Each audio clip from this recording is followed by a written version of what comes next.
Teacher Mary. Hi, Teacher Nikki. And hi, Malika. Hi, Malika. Thank you guys for joining me in Bible class today. Of course. I hope you're not alone. I want to see who else is in Bible class today. Let's have a look. I see Teacher Mary. Hi. Welcome to Bible class. Thank you. And I see Malika. Welcome to Bible class. And of course, I see you. Welcome, boys and girls, to Bible class. I'm so excited to have you join me today. Now, boys and girls, I think we first have to sing our Bible class song. And Teacher Mary is going to help us. Ready? Let's sing. Tick tock, says the clock. We're glad that you are here. Tick tock, says the clock. God is very near. Tick tock, says the clock. It's time for Bible class. Tick tock, says the clock. To love and learn and laugh. Yay! I love singing our Bible class song with you. Now, before we forget, Peter Mary, I think we need to sing our Bible word song. Okay. Boys and girls, are you ready? Teacher Mary, are you ready? Yes, I am. And Malika? She's ready. Let's sing. Bible words, Bible words. Thank you, God, for Bible words.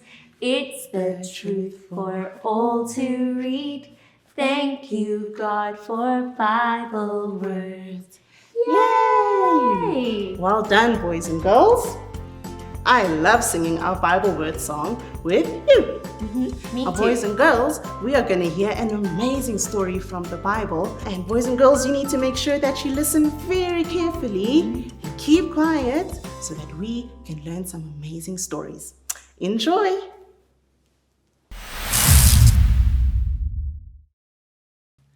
Hi there, boys and girls. I've got some exciting stories to share with you from the Old Testament. And these are all about how God's truth sets us free. And each of these stories for the next 5 weeks are going to be stories that will show you that when we do things God's way, God brings us blessings and good things. But sometimes we get grumpy or we get sulky and we try and do things our own way. And when we do things our own way, it doesn't work out well at all.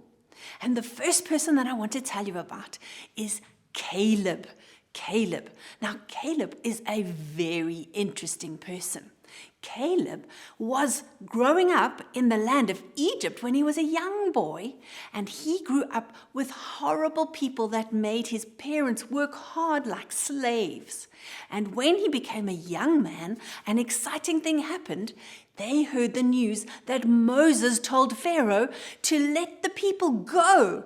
And Joshua was part of the people that went out of Egypt, and they went into the new freedom that Moses led them to. And then Moses chose 12 people. Can you count up to 12? 1, 2, 3, 4, 5, 6, 7, 8, 9, 10, 11, 12 people. And he sent them as spies to go and see what the promised land looks like. And Joshua and Caleb were 2 spies that came back and they said, the promised land is beautiful. We are going to have such a good life. But 10 spies came back and they said, it's too hard. There are giants there. We can never do it. And Joshua and Caleb both believed that God was strong enough to help them. And then there was a very sad day. Moses said to all of the people that they wouldn't be able to go straight into the promised land. They had to wait 40 years. And for those 40 years, they wandered around in the desert. And during that time, Moses taught them how to be God's people. And Joshua and Caleb grew older and wiser and older and wiser. And then, after 40 years, finally, it was time for them to go into the promised land. And this was the beginning of a new time because Moses died and Joshua became the new leader. And Joshua and Caleb were still good friends. And when they went into the promised land, they fought some battles. You might have heard about the Battle of Jericho, right?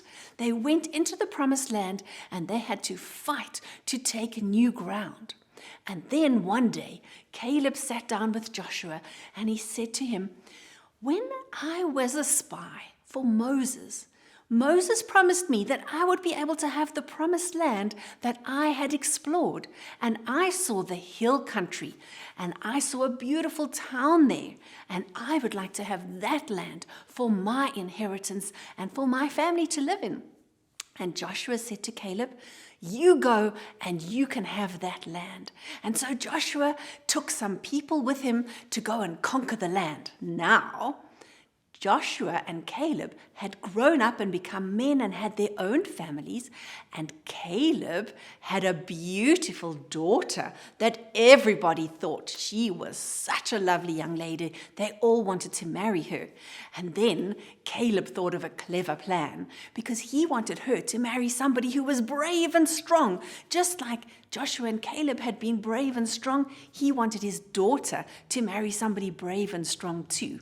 And he said to the young men, "The person who's able to conquer that city will be able to marry my daughter."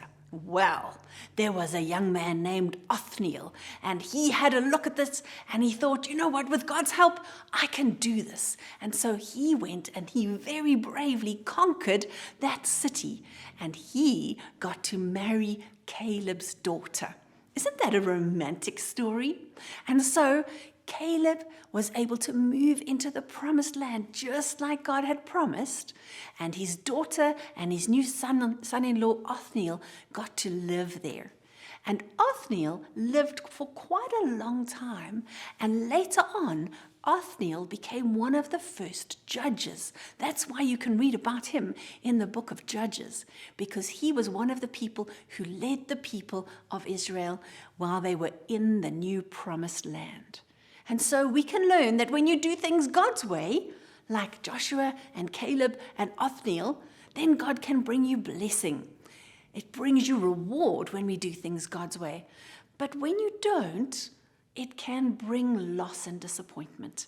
And so I hope that you'll remember that next time you've got something difficult to do. Remember, do it God's way. Do it with being brave and with being kind, because that's God's way of doing things. And then God can help you in all that you do. Have a great week. Bye.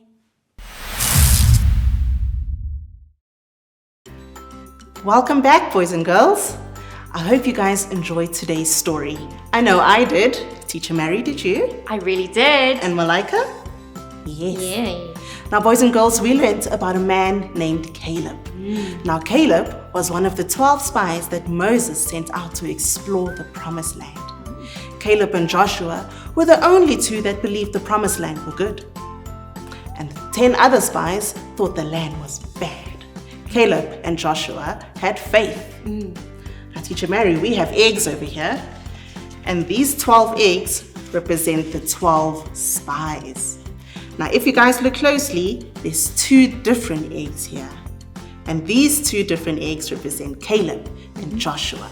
Now, these 2 eggs look different from the rest. Yeah. And remember, Caleb and Joshua were different from the other 10 spies because they had faith. Now, boys and girls, remember this week, you need to have some more faith. Remember the story that we learned today?